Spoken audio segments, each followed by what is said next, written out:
Data representation हम लोग जानने वाले हैं, डेटा निरूपण। तो ये किस तरह से हम लोगों को पता है जो कंप्यूटर है वो बाइनरी भाषा का प्रयोग करता है। तो ये जो बाइनरी मतलब 0 1 से मिल कर के बनी होती है, ठीक है। और इसी भाषा में ही वो कंप्यूटर में जो भी आप इनपुट करते हो वो कंप्यूटर में जाता है। तो यहाँ पे नंबर सिस्टम जो है देखो 3 तरह का है। एक तो बाइनरी, डेसिमल, ऑक्टल और हेक्सा, ये 4 तरह का है जो नंबर सिस्टम। जो ये कई बार इसको जो दशमलव संख्या प्रणाली इसको बोलते हैं डेसिमल वाला, इसको हटा दिया जाता है, 3 ही बताया जाता है, बट कई बार इसको भी शामिल कर लिया जाता है। तो बाइनरी हम लोगों को जानते हैं 0 1 0 2 सॉरी 0 और 1 के रूप में लिखा होता है, और जिसका आधार जो होता है 2 होता है, ठीक है। इसका जो आधार होगा 2 बेस, हम इस फॉर्म में इसको लिखते हैं इस तरह से द्विघातीय फॉर्म में। तो 2 to the power 1, 2 to the power 0, 2 to the power 2, 2 to the power 4, इस तरीके से हम लोग लिखते हैं। तो 0 का मतलब होता है ऑफ और 1 का मतलब 1, हमें पता है इसके बारे में, हम लोग पढ़ भी चुके हैं। तो जब भी लिखना होता है तो इस तरीके से होता है, ठीक है। और इस तरीके से लिखा होता है, ये प्लस माइनस दोनों में होता है बाइनरी। दूसरा होता है डेसिमल, जो सिस्टम होता है वो number system, normal number system होता है, 0 1 2 3 4 5 6 ये होता है, ठीक है। ये इसको ही बोलते हैं। और इसका जो पावर है वो, इसका जो आधार होता है बेस वो 10 होता है। बाइनरी का 2 होता है, इसका जो आधार है बेस, क्योंकि 0 और 1 होता है तो 2 बेस होगा।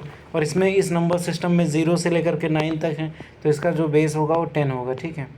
तो इसको इकाई, दहाई, सैकड़ा, हज़ार, 10,000, लाख, 10 लाख, इस तरह से हम लोग लिखते हैं। और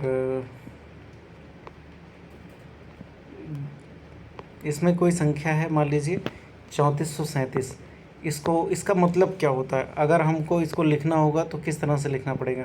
हम लोग ऐसे ही पढ़ते हैं ना, इकाई, दहाई, सैकड़ा, हज़ार, 10,000, मतलब 3437 ऐसे ही पढ़ते हैं। तो 3000 यहाँ पे लिखा हुआ 300 400 30, इस तरह से लिखा हुआ, ठीक है। तो उसी को निकालना, वैल्यू निकालना कि कौन सा प्लेस वैल्यू निकालना। तो यहाँ पे देखो लगाया गया, तो 7 × 10, 7 × 10⁻�0, फिर इक्वल टू कितना हो जाएगा? 7 हो जाएगा, क्योंकि किसी भी संख्या के पावर 0 लगा दिया जाएगा तो उसका वैल्यू 1 हो जाएगा, ठीक है।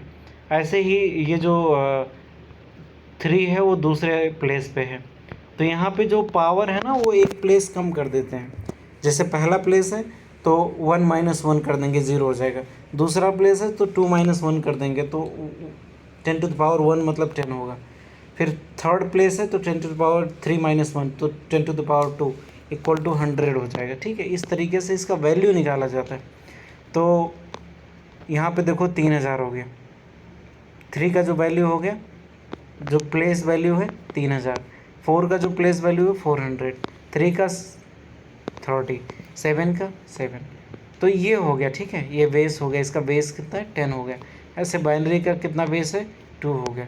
ऑक्टल का जो बेस होता है वो 8 होता है, 8। इसमें 0 से लेकर के 7 तक नंबर्स होते हैं ऑक्टल में, ठीक है। तो ये भी इसी तरीके से होता है, जब इसका नंबर निकालना होता है तो 8 को हम लोग बेस बना लेते हैं। और मान लीजिए कोई नंबर है 18144, इसका अगर ऑक्टल निकालना है तो सबसे हो जाएगा 4 × 8⁻0, क्योंकि 1 है तो 1 - 1 हो जाएगा। और उसके बाद सेकेंड प्लेस निकाला तो 8 × 8⁻2 - 1 हो जाएगा। तो इस तरीके से इसका वैल्यू निकालते हैं। तो 4 × 1 हो जाएगा, 4 × 8 हो जाएगा, 4 × 3 8 के पावर 64, इस तरीके से निकालना रहेगा, 100 आ जाएगा। फिर उसका जोड़ देंगे उसको। हेक्सा में क्या होता है? उसका जो बेस होता है 16 होता है, क्योंकि वो 0 से लेकर के 9 तक होता है 10, और प्लस ABCDEF, ये 6 अंक हो गए, तो ये 16 तक हो जाता है। और इसका जो मुख्य मान होता है 0 से 15 तक होता है, लेकिन 10 11 12 इसको अलग अलग अंक नहीं समझा जाता है, ठीक है। ये इसी में जुड़ा हुआ माना जाता है। तो 10, 11, 12, 13, 14, 15 के जगह पे ABCDEF लिखा जाता है, क्योंकि ये 0 1 इसमें आ गया ना। जैसे 10 लिखा तो 0 1 आ गया, और 11 में 1 1 आ गया। तो ये पहले से, तो इसका प्लेस इसकी जगह पे ABCDEF लिखा जाता है, ठीक है। 0 1 2 3 4 5 6 8 9 ABCDEF, इस तरीके से इसको लिखा जाता है। इसका जो बेस है 16 है, ठीक है। तो इसका मान लीजिए एक नंबर दिया है F6A4। A का मतलब हो गया 11, F का मतलब हो गया 15। तो इसका वैल्यू निकालना होता है फिर। तो ये इसी तरीके से यहाँ पे 16 बेस करके, उसके बाद 4 पहले स्थान पे, तो 4 × 16 टू द पावर 1 - 1 मतलब 0।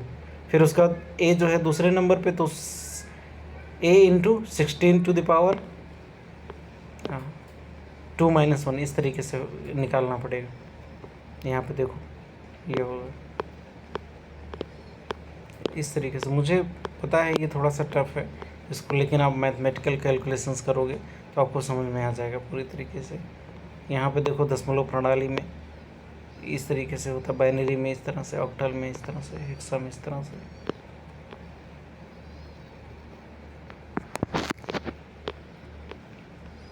संख्या पद्धतियों का आपस में परिवर्तन, ये आपस में भी बदला जाता है, ठीक है। तो जब भी इसमें बदलना हो कुछ भी, तो अगर बाइनरी है तो उसको सबसे पहले डेसिमल में चेंज करो, ऑक्टल है तो उसको डेसिमल में चेंज करो, कोई भी हो उसको डेसिमल में चेंज कर लो। डेसिमल में चेंज करने के बाद फिर उसको उस चीज़ में दूसरे में कन्वर्ट करो। तो ये एक तरीका होता है। तो अगर ये डेसिमल है तो उसको किसी में डायरेक्ट चेंज कर लो, डायरेक्ट, और उसको चेंज किया जा सकता है आराम से, कोई दिक्कत नहीं है। इतना ज़्यादा फिर इसमें PhD करने की ज़रूरत नहीं है, बहुत ज़्यादा इसमें है। इतना कैलकुलेशंस तो मैथ्स में भी नहीं करवाया जाएगा, मुझे लगता है बहुत ज़्यादा इसमें दे दिया। तो हमें बेसिक ही समझना होता है, जो क्वेश्चंस भी आते हैं वो बेसिक ही आते हैं। तो इतना ही हमें इसमें जानना चाहिए। जैसे यहाँ पे एक नंबर दे दिया गया है, इतना है, और इसका बेस 10 है डेसिमल की वजह से। इसको बाइनरी में चेंज करना रहेगा, तो बाइनरी का जो बेस होगा 2 होगा। तो फिर उसके बाद 2 के आधार पे हम लोगों को इसको निकालना होता है।